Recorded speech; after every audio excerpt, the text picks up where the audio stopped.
She walked into the luxury dealership wearing jeans and a navy sweatshirt, her brown hair cascading naturally around her shoulders. As she admired the gleaming vehicles, not a single salesperson approached. When she finally expressed interest in the premium model, the salesman in the crisp blue suit held up his hand dismissively. "I'm sorry," he said loudly enough for everyone to hear, "but you clearly don't have the money for this." Little did he know that her husband's black card was about to change everything in this Chicago showroom. The morning sun streamed through the windows of Diane Mitchell's spacious lakefront apartment in downtown Chicago. At 40, Diane had the kind of quiet confidence that came from knowing exactly who she was and what mattered to her. Her chestnut hair was pulled back in a simple ponytail as she sipped her coffee, gazing out at Lake Michigan. "Are you sure you don't want me to come with you?" James's voice echoed from the hallway. Her husband of 12 years appeared, straightening his tie before another day at the investment firm he'd built from the ground up. Diane smiled, shaking her head. "I've got this. You know how I feel about these things." James chuckled. "I do indeed. That's why I married you." Their life together was one of contradictions that somehow made perfect sense. James had amassed a fortune that put them among Chicago's elite, yet Diane remained steadfastly committed to her minimalist philosophy. She wore clothes for comfort, not labels. Their home, while undeniably luxurious, was free of ostentation. To Diane, wealth was a responsibility, not a personality trait. "Besides," she added, "I want to do this myself. My car, my decision." Her 10-year-old sedan had finally given up the ghost, and after years of refusing James's offers to upgrade, Diane had decided it was time. Not because she craved luxury, but because she had researched extensively and found a model that aligned with both her environmental concerns and practical needs. "Just promise me one thing," James said, kissing her forehead. "Don't let anyone give you a hard time." Diane laughed. "When have I ever?" After James left, Diane changed into her favorite worn jeans and a comfortable navy sweatshirt with Chicago emblazoned across the front. She checked her reflection briefly, not bothering with makeup. At 40, her face told the story of a life well lived, laugh lines around her eyes, a natural glow that came from prioritizing wellness over appearances. She slipped her wallet into her crossbody bag, making sure James's black card was tucked safely inside. She rarely used it, preferring her own modest credit card for most purchases. But buying a car was different. This would be the one exception to her usual rule of financial independence. As she headed out the door, Diane couldn't have known that her ordinary Tuesday was about to become anything but. The Prestige Auto Gallery stood like a gleaming monument to luxury in Chicago's Gold Coast neighborhood. Its facade was all glass and polished metal, reflecting the morning sun in a way that seemed designed to intimidate. Diane pulled up in her aging sedan, the contrast between her vehicle and those displayed in the showroom windows impossible to miss. She parked between a sleek sports car and a businessman's luxury SUV, straightened her sweatshirt, and walked toward the entrance with purpose. The interior was even more impressive than the exterior. A marble floor so polished it mirrored the crystal chandeliers overhead, golden decorative panels adorning the walls, and of course, the cars. Each vehicle sat on a slightly raised platform, perfectly lit to accentuate every curve and feature. A red sports coupe, a golden luxury sedan, a sleek black SUV, each more beautiful than the last. A gentle piano concerto played in the background, and the air was scented with what Diane recognized as an expensive custom fragrance. Everything about the space was designed to whisper, "This is for the elite." 4 salesmen in identical blue suits stood in various positions around the showroom. As Diane entered, she noticed the immediate shift in their body language, the slight stiffening, the exchanged glances, the hesitation. Not one of them moved to greet her. She wandered among the vehicles, running her finger lightly along the fender of a particularly striking red model. Still, no one approached. A couple entered behind her, the man in an expensive suit, the woman draped in designer labels, and 2 salesmen immediately moved to assist them. Diane smiled to herself. This wasn't the first time her appearance had led to assumptions, and she doubted it would be the last. She continued her self-guided tour, bending to examine the interior of a golden sedan that had caught her eye. "Can I help you?" The voice finally came after she had spent nearly 15 minutes in the showroom. Diane straightened to find a young salesman, Not the senior staff who were attending to the well-dressed couple, but clearly junior by comparison. "Just looking for now," Diane replied with a warm smile. "But I'm in the market for a new car." "I see," he said, his tone suggesting he didn't believe her. "Well, let me know if you have any questions. These models might be a bit premium for most budgets." "I'm particularly interested in this one," Diane said, indicating the golden sedan. "The Crown Victoria Sovereign, right? The hybrid model with the enhanced safety package." The salesman blinked, clearly surprised by her specific knowledge. "Yes, that's correct. You know your cars."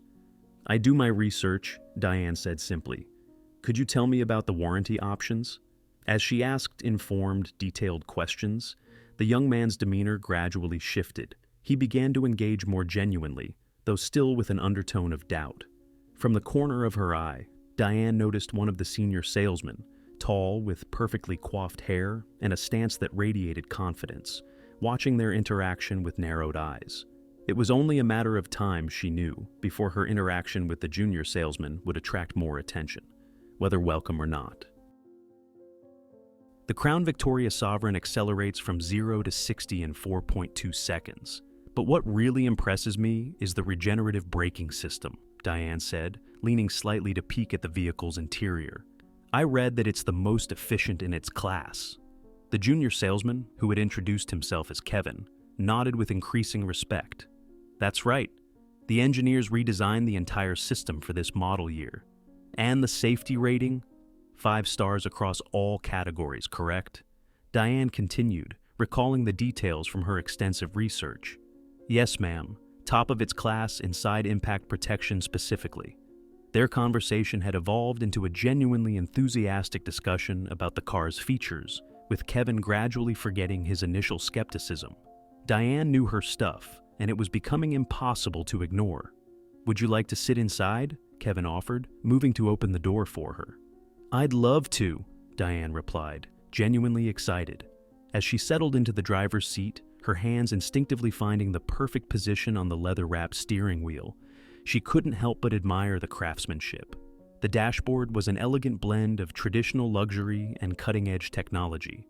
She adjusted the seat, noting how perfectly it supported her back. "The ergonomics are excellent," she commented. "Better than the German model I test drove last week." Kevin leaned in through the open door. The designer spent 2 years perfecting just the driver's seat alone. "It shows," Diane said, "and the entertainment system integrates with any smartphone platform." "Absolutely. Let me show you how it works." Kevin was mid-demonstration when a shadow fell across them. The senior salesman Diane had noticed earlier was standing beside the car, his expression a practiced mask of professional courtesy that didn't quite reach his eyes. "Kevin, I believe the Andersons need assistance with their paperwork," he said smoothly. "I'll take over here." Kevin hesitated, clearly reluctant to abandon a potential sale, but nodded. "Of course, Mr. Blake." He turned to Diane. "It was a pleasure speaking with you, ma'am." As Kevin walked away, the senior salesman, Blake, assessed Diane with a quick, dismissive glance.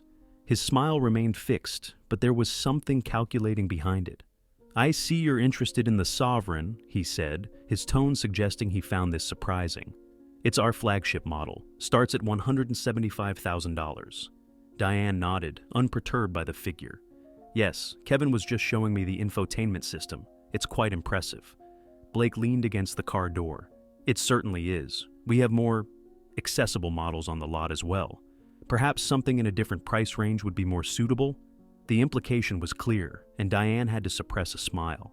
She'd experienced this kind of treatment before. "Actually," she said, stepping out of the car with deliberate grace, "I've done extensive research, and the Sovereign is exactly what I'm looking for. The combination of performance, safety features, and environmental considerations checks all my boxes." Blake's eyebrows raised slightly. "Environmental considerations? At this price point, most of our clients are more interested in horsepower than carbon footprint." "I'm not most of your clients," Diane replied simply. "Clearly," Blake said, his gaze traveling over her casual attire. "Well, if you're serious about the Sovereign, we should discuss financing options. These vehicles typically require substantial down payments and excellent credit scores." "That won't be necessary," Diane said. "If I decide to purchase, I'll be paying in full today." For the first time, Blake's composed expression faltered, genuine surprise flashing across his features before he recovered. I see. Well, that's unusual. Diane smiled. Is it? I would think a dealership of this caliber would encounter clients who prefer straightforward transactions. Blake's assessment of her shifted visibly, recalculating the situation. Two other salesmen had drifted closer, sensing something interesting unfolding. The air in the showroom seemed to thicken with tension. Perhaps we should discuss this in my office, Blake suggested, gesturing toward a glass-enclosed space at the rear of the showroom. I'd prefer to continue looking at the vehicle first, Diane replied. I have a few more questions about the features. Blake's professional smile tightened almost imperceptibly. Of course. What else would you like to know? The showroom's ambient music seemed to fade into the background, as Blake's patience visibly thinned. Diane had spent the last 20 minutes asking increasingly technical questions about the Sovereign, from its engine specifications to the sourcing of its leather interior. And the warranty covers the hybrid battery system for how long exactly? She asked, knowing full well the answer from her research. 8 years or 100,000 miles, Blake replied, his tone growing increasingly clipped. Two more customers had entered the showroom, and she could tell he was calculating the commission he might be losing by remaining trapped in this conversation. That's impressive, Diane nodded. I'd like to see the color options available. Is the interior customizable as well? Blake's professional veneer cracked slightly. Ms. Mitchell, Diane corrected. Diane Mitchell. Ms. Mitchell, he continued. I appreciate your enthusiasm, but perhaps we should be direct with each other. He lowered his voice, though not enough to prevent nearby staff from hearing. This vehicle represents a significant investment. The monthly payments alone would exceed what most people spend on their mortgage. Diane met his gaze steadily. I'm aware of the price point, Mr. Blake. As I mentioned earlier, I'm prepared to purchase outright today if the car meets my expectations. Blake let out a small, incredulous laugh that didn't reach his eyes.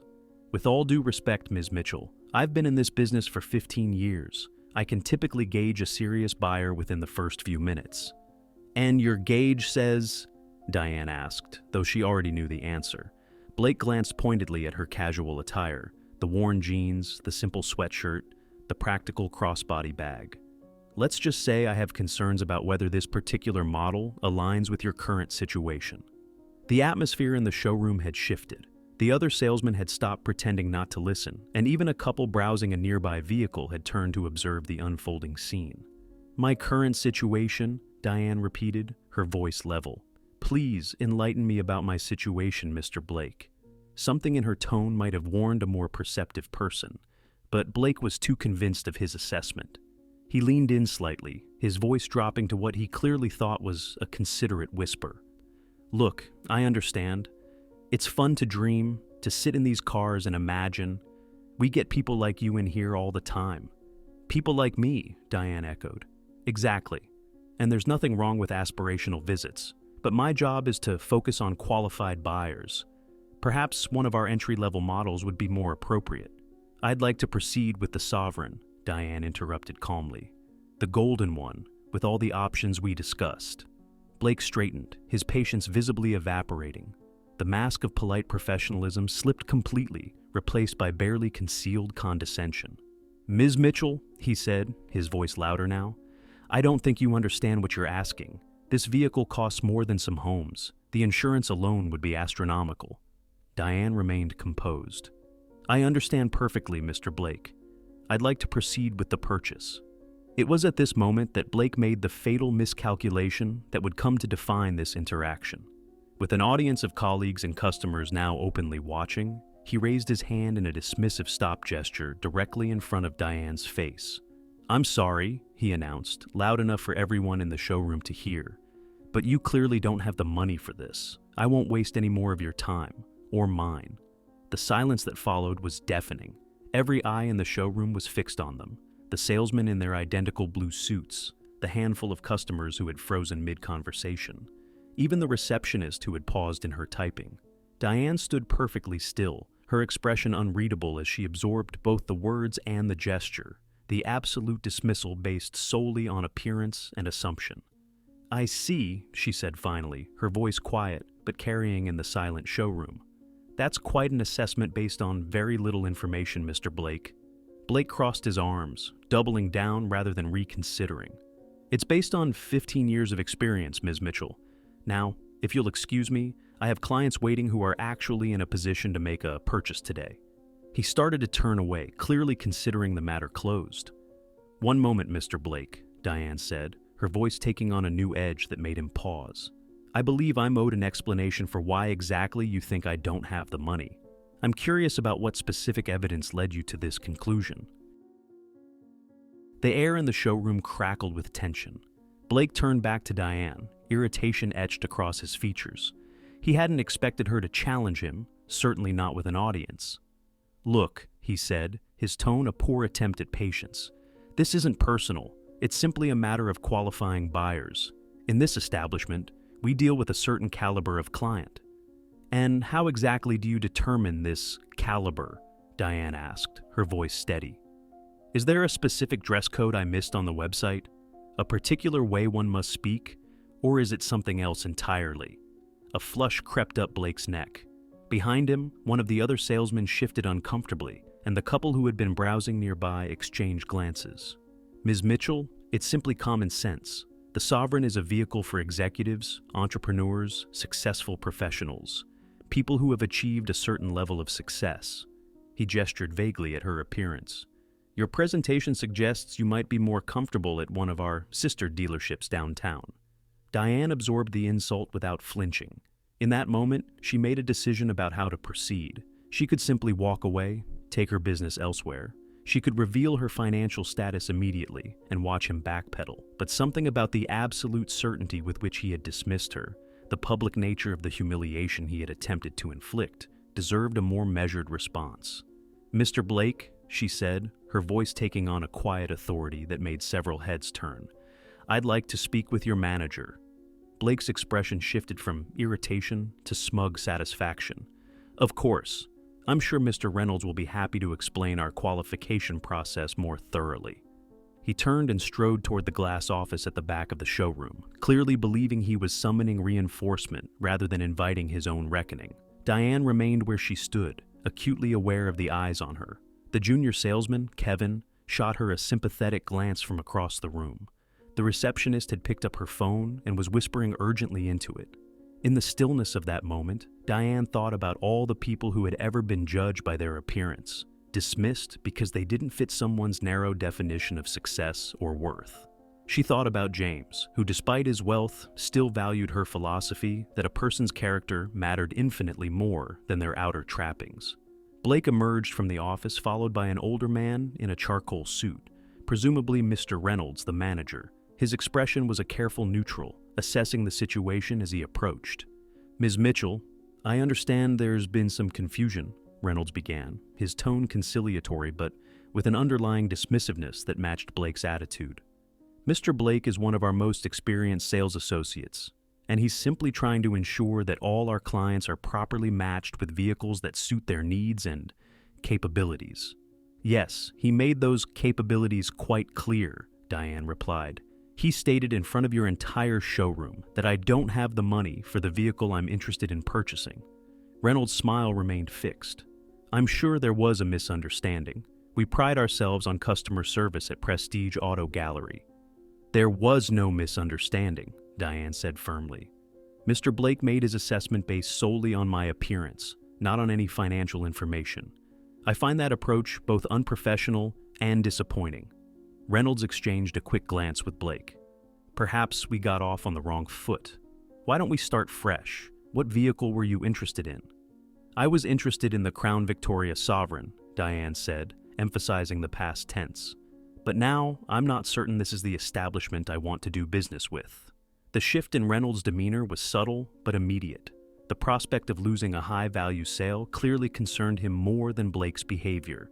I assure you, Ms. Mitchell, that Mr. Blake's approach doesn't reflect our company values. If you're seriously considering the Sovereign, we would be delighted to— I was serious, Diane interrupted. Mr. Blake wasn't. She reached for her crossbody bag, opening it deliberately. The hushed tension in the showroom was broken only by the soft classical music still playing overhead. Reynolds and Blake watched with poorly concealed skepticism as Diane reached into her bag, their expressions suggesting they expected her to produce some irrelevant document or perhaps a modest bank statement that would only confirm their assumptions. Instead, she withdrew a sleek black wallet, its leather soft and unmarked by the wear and tear of regular use. She opened it with deliberate slowness, removing a single card that instantly commanded attention. The unmistakable black titanium of an invitation-only credit card, reserved for clients whose wealth put them in the upper echelons of society. "Perhaps this will clarify my situation for you, Mr. Blake," Diane said calmly, holding out the card. Blake stared at it, his expression cycling rapidly through disbelief, shock, and the dawning horror of realization. The black card gleamed under the showroom lights, its presence as powerful as a royal seal in medieval times. "That's," Blake began, but words seemed to fail him. "Yes," Diane confirmed. "It is."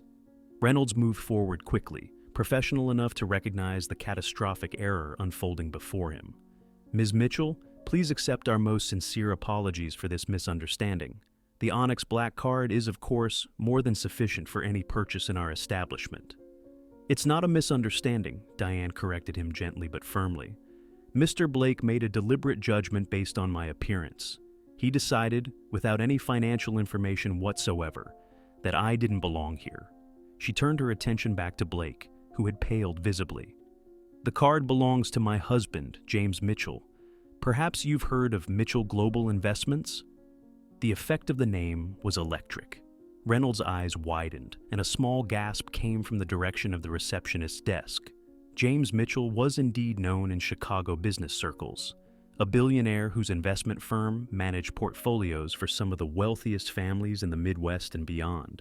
"Ms. Mitchell, I had no idea," Blake began, his voice strained.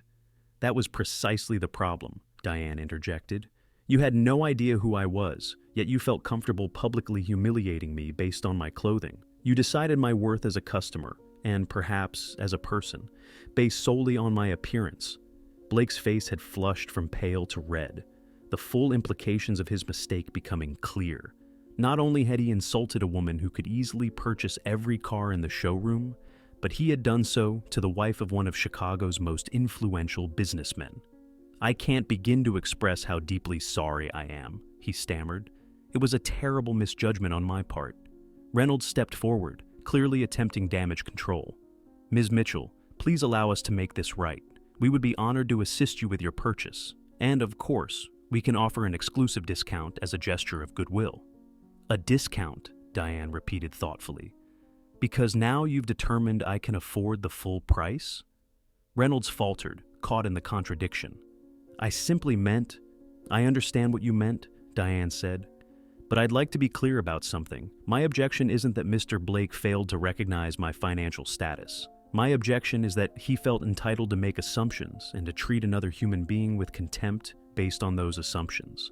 She glanced around the showroom, noting that every person present was listening intently. The junior salesman, Kevin, was watching with something like admiration in his eyes. "The truth is," Diane continued, turning the black card over in her fingers, "I rarely use this card. I don't typically define myself by my husband's success or our financial status. I choose to dress comfortably. I choose to drive practical vehicles. I choose to value people based on their character, not their appearance or possessions." She returned the card to her wallet deliberately, then looked directly at Blake. "The question now isn't whether I can afford your car, Mr. Blake. The question is whether you deserve my business." The silence that followed Diane's statement was absolute. Even the ambient music seemed to have faded into nothingness, as though the sound system itself was holding its breath. Blake stood frozen, his earlier confidence shattered, while Reynolds moved into crisis management mode. "Ms. Mitchell," the manager began, his voice a study in controlled panic, "I cannot apologize enough for this unfortunate incident. Mr. Blake's conduct does not reflect our values, and I assure you that appropriate measures will be taken." Blake finally found his voice, though it emerged strained and unnaturally high. "Ms. Mitchell, please, I made a terrible mistake. If you'll allow me to make it right—" "How exactly would you make it right?" Diane asked, her tone genuinely curious rather than accusatory. Would you treat the next person who walks in wearing casual clothes with more respect? Or would you simply be more careful about who you judge openly? Blake had no answer for this, his mouth opening and closing without producing sound. Reynolds stepped in smoothly. Ms. Mitchell, if you'll step into my office, I'd like to personally handle your purchase. We'll ensure you receive our VIP treatment, and I'll see to it that Mr. Blake is... Actually, Diane interrupted, I'd prefer to continue our conversation here. She gestured around the showroom. After all, my humiliation wasn't private. Why should the resolution be? By now, a small crowd had gathered, other salespeople, customers who had entered during the confrontation, even two detailers who had emerged from the service area, drawn by the palpable tension. Of course, Reynolds conceded, visibly uncomfortable with the public nature of the situation, but seeing no alternative. From the corner of her eye, Diane noticed Kevin, the junior salesman who had initially assisted her, step forward hesitantly. Ms. Mitchell, he said, his voice steady despite the obvious risk he was taking by speaking up. If you're still interested in the Sovereign, I would be honored to help you. I believe the golden model we discussed would suit you perfectly. The gesture wasn't lost on Diane. This young man was not only offering professional courtesy, but making a public statement by aligning himself with her rather than his colleagues. Blake shot Kevin a venomous look, but Reynolds nodded quickly, grasping at any opportunity to salvage the situation. An excellent suggestion. Kevin is one of our most knowledgeable associates. Diane considered for a moment, then shook her head gently. I appreciate the offer, Kevin, truly. You were respectful and helpful from the beginning, but I think my husband and I will take our business elsewhere. She turned back to Blake, who seemed to physically shrink under her gaze. Mr. Blake, I want you to understand something. Today wasn't about a car. It wasn't even about money. It was about basic human dignity and respect. Blake nodded miserably, unable to meet her eyes. I hope, Diane continued, that the next time someone walks into this showroom, regardless of what they're wearing, how they speak, or what assumptions you might make about their financial status, you'll remember this moment. A murmur of approval rippled through the onlookers. Reynolds, sensing that the situation had spiraled completely beyond his control, made one last desperate attempt. Ms. Mitchell, please reconsider. Your husband has been a valued client of Prestige Auto Gallery in the past, and we would be devastated to lose your family's business. Diane raised an eyebrow. Has he? That's interesting, since James has purchased all his vehicles from Lakeside Motors for the past decade. Reynolds paled, caught in the obvious lie. I must have been mistaken. Yes, Diane agreed. You were, about many things. She straightened her shoulders and adjusted her crossbody bag. With calm dignity, she addressed the entire showroom. Thank you all for this enlightening experience. I wish you well. As she turned to leave, Kevin stepped forward once more. Ms. Mitchell, for what it's worth, I think you handled this with incredible grace. I would have lost my temper much sooner. Diane smiled genuinely at the young man. Thank you, Kevin. Remember this feeling when you're in Mr. Blake's position someday. Treat everyone as though they matter, because they do. With that, she walked toward the exit, her head held high, leaving behind a showroom full of stunned faces and one important lesson about the danger of judging people by their appearance. The glass doors of Prestige Auto Gallery closed behind Diane with a soft pneumatic hiss. As she walked to her aging sedan, she could see frantic activity through the showroom windows, Reynolds gesticulating wildly at Blake, Kevin being pulled aside by another manager, staff huddled in small groups clearly discussing what had just transpired. Diane sat in her car for a moment, taking a deep breath. Her hands trembled slightly, not from anger, but from the adrenaline of confrontation. Despite her composed exterior, standing up for herself had taken emotional energy. Her phone buzzed with a text from James. How did the car shopping go? She smiled, typing back. Enlightening. We'll tell you everything tonight. As she started the engine, she noticed Reynolds hurrying across the parking lot toward her car. She rolled down the window as he approached. Ms. Mitchell, he said, slightly out of breath, please, I implore you to reconsider. Mr. Blake has been suspended pending review, and I've spoken personally with our regional director, who would like to offer you our most sincere apologies. Diane looked at him thoughtfully. Mr. Reynolds, I appreciate that you're trying to mitigate the damage, but I think we both know this isn't just about one salesman's behavior. I assure you, Ms. Mitchell, Blake's actions were an anomaly. Were they? Diane interrupted gently. Because when I first walked in, not a single salesperson approached me for nearly 15 minutes, while better-dressed customers received immediate attention. That suggests a culture, not an individual. Reynolds had no response to this observation, his professional smile faltering. Sometimes, Diane continued, a mistake like this can be an opportunity for genuine reflection and change. I hope that's what happens here. She rolled up her window and drove away, leaving Reynolds standing in the parking lot, his expression a mixture of consternation and realization. As Diane navigated through Chicago's midday traffic, her phone rang through the car's speaker system. The caller ID displayed Lakeside Motors. "Hello, Ms. Mitchell," came a warm female voice when Diane answered. "This is Sarah Jenkins from Lakeside Motors. Your husband mentioned you might be car shopping today, and I wanted to reach out to see if we could be of assistance." Diane smiled at the timing. "Actually, Sarah, I am in the market for a new vehicle. I just had a rather interesting experience at one of your competitors." "Oh?" Sarah's tone was professionally curious, but not prying. "Let's just say they made certain assumptions based on my casual attire," Diane explained. "I'm looking for a dealership where I'll be treated with respect regardless of how I'm dressed." "Ms. Mitchell, at Lakeside Motors, we believe that everyone deserves the same level of service and respect," Sarah replied without hesitation. "Your husband has been a valued client for years, but even if you walked in as a complete stranger, our approach would be the same." "That's refreshing to hear," Diane said. "I'm interested in the Crown Victoria Sovereign, preferably in gold. Do you have any on the lot?" "We have 2 models available for viewing," Sarah confirmed. "Would you like to schedule an appointment to see them?" "I would, thank you. How about tomorrow morning?" "Perfect. And Ms. Mitchell, feel free to dress however makes you comfortable. We're interested in helping you find the right car, not judging your wardrobe choices." After ending the call, Diane found herself smiling. There were still businesses that understood the fundamental importance of treating people with dignity. Meanwhile, back at Prestige Auto Gallery, the consequences of Blake's mistake were only beginning to unfold. By the time Diane arrived home that evening, the regional director had personally called to apologize, having been informed of the incident by a panicking Reynolds. What none of them knew yet was that one of the customers who had witnessed the entire exchange was a lifestyle blogger with a substantial following among Chicago's elite. By morning, the story of how Prestige Auto Gallery had humiliated the wife of billionaire James Mitchell would be circulating through social media and the city's high-end social circles. For Blake, the consequences would be particularly severe. His suspension would become permanent termination when background checks revealed this wasn't his first instance of discriminatory behavior toward customers. His reputation in the luxury automotive sales community would be irreparably damaged.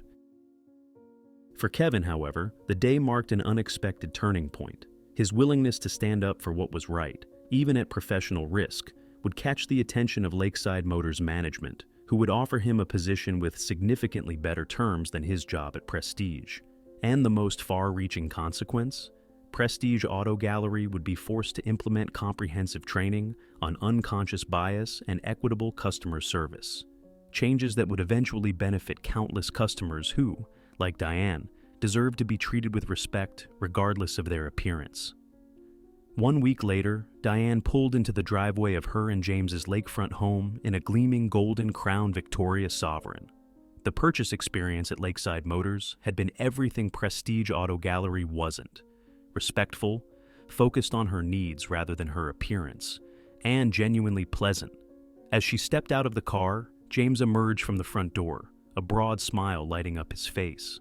"It's beautiful," he said, admiring the vehicle, "but not nearly as beautiful as its owner." Diane laughed, accepting his kiss. "Smooth talker, but thank you for the card that day. It made quite an impression." "From what you've told me, you made quite an impression all on your own," James replied. "Sarah Jenkins called to thank me for referring you. Said you were one of the most knowledgeable customers she's ever worked with." They walked toward the house together, arms linked. "You know," James said thoughtfully, "the story's gotten around. I've had 3 different clients mention it in meetings this week." Diane sighed. I wasn't trying to cause a scene or damage their business. I know that, but sometimes these things need to happen. He squeezed her hand. Reynolds called me yesterday. Did he? Diane raised an eyebrow. Damage control? James nodded. Partly, but he also mentioned they're implementing new training protocols for their staff. He wanted to thank you, believe it or not. Thank me? For costing them a sale and probably several more. For showing them a blind spot that was ultimately hurting their business, James explained. He admitted that they've probably lost countless qualified buyers over the years because of these kinds of superficial judgments. Diane considered this as they entered their home. It's sad, really. So many people are judged unfairly based on how they look, what they wear, or how they speak. Most don't have the privilege of a black card to prove their worth. That's why what you did matters, James said. It wasn't just about you or that dealership. It was about challenging the idea that someone's appearance determines their value. The following month, Diane received an unexpected email from Kevin, the junior salesman who had shown her respect from the beginning. He was now working at Lakeside Motors and thriving in an environment that valued integrity over appearances. His message was simple but meaningful. Thank you for reminding me why treating people with dignity matters. You change more than you know that day. Diane smiled as she read his words. Sometimes the most powerful statement isn't made with wealth or status, but with quiet dignity and an unwavering commitment to being treated with basic human respect. She looked out at her golden sovereign gleaming in the driveway. Not just a luxury vehicle, but a reminder that true value has nothing to do with appearances and everything to do with how we treat one another. If this story resonated with you, we'd love to hear your thoughts in the comments below. Have you ever been judged based on your appearance? How did you handle it? From Chicago to California, from Texas to New York, our viewers across America share these powerful moments of triumph and transformation every day. Your experiences matter, and we want to hear from you. Don't forget to subscribe to our channel for more inspiring stories that reveal the extraordinary courage of ordinary people. Hit that notification bell so you never miss a new upload, and share this video with someone who might need a reminder that appearances aren't everything. Remember, sometimes the most powerful statement we can make is simply standing our ground with dignity. Until next time, thank you for watching, and remember, your worth is never determined by how others see you, but by how you see yourself.